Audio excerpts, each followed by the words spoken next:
Bello Abdelaziz. Je suis forestier de l'État béninois. Je suis actuellement le directeur du Parc national du Douvres-Vévérins.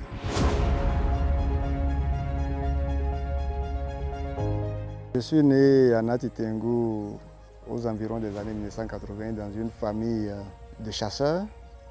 Donc la chasse à la battue. J'avoue que c'était une chasse qu'on faisait avec des gourdins. Il y avait très peu d'armes à feu, donc accompagné des chiens.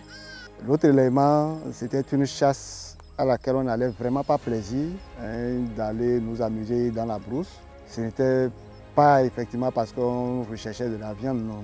Pendant les périodes de pluie, on était en vacances, donc je m'occupais à garder les oiseaux, les pigeons, les serins. Donc on gardait aussi pour faire des compétitions.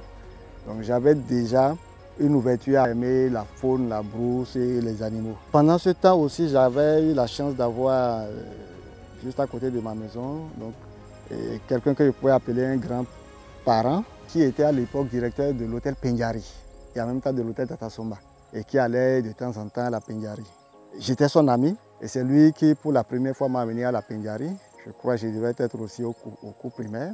Et c'est là où, pour la première fois, j'ai mis pied dans un parc national, ou dans une forêt en quelque sorte, où j'avais eu l'opportunité de commencer par voir la grande faune.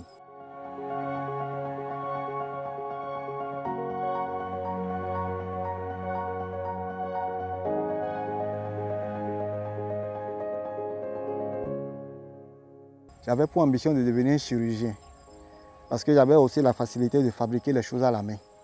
Donc je me disais qu'associé à ça, à cette dextérité que j'ai pour faire les choses à la main, je pouvais facilement opérer les gens, vous voyez, donc sauver des vies. C'était mon ambition. Mais quand je suis arrivé en terminale, j'ai eu le bac en 2000, qui vous souviennent, à cette époque-là, les gens parlaient de Global 2000, où l'environnement avait commencé par prendre de la valeur. Les gens parlaient de l'environnement, environnement. J'ai dit, mais quelle est cette discipline nouvelle donc, qui intéresse tout le monde et qui a trait aussi à la nature? Donc j'ai changé de cap. L'année en 2019, les gens avaient ouvert une filière à l'EPAC. À l'époque, c'était le CPU, le Collège Polytechnique Universitaire. J'ai abandonné tout ce qui s'agissait d'aller à la FSS et autres. Donc je me suis intéressé à passer les concours qui devraient conduire à aller dans cette école. Donc heureusement, j'ai reçu au test interne, donc qui m'a ouvert les portes de cette école. Et j'ai choisi la filière environnement, aménagement et protection de l'environnement, donc que j'ai effectué pendant 4 années.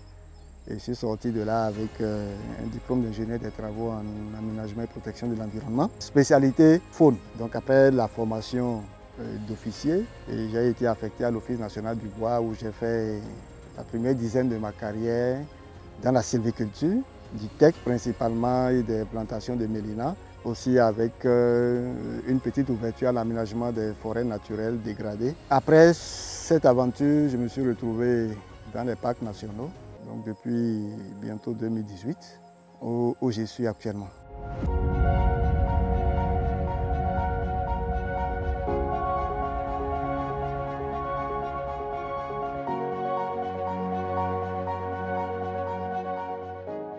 Nous avons 10 valeurs African Park. J'apprécie prioritairement la passion.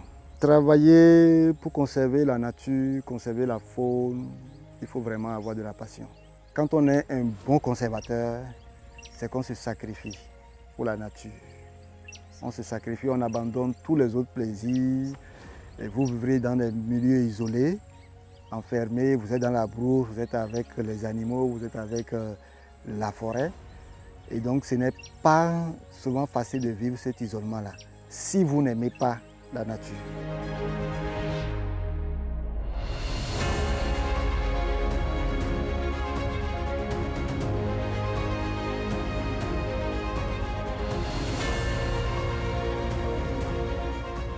Particulièrement, j'ai été marqué par les résultats donc probants que nous avons pu obtenir, notamment en termes d'accroissement de la faune.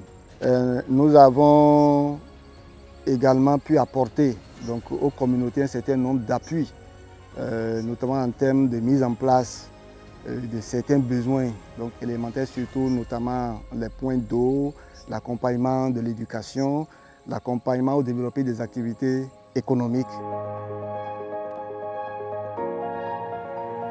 On ne pourra pas vivre sans la nature. Parce qu'aujourd'hui, on se rend compte qu'il faut aller au-delà du parler, il faut aller au-delà de la sensibilisation, il faut donner l'exemple.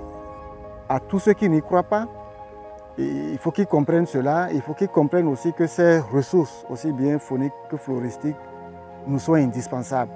Ils ont leur rôle à jouer dans la nature et dont nous en avons obligatoirement et systématiquement besoin pour continuer nous-mêmes à vivre dans le temps et bien.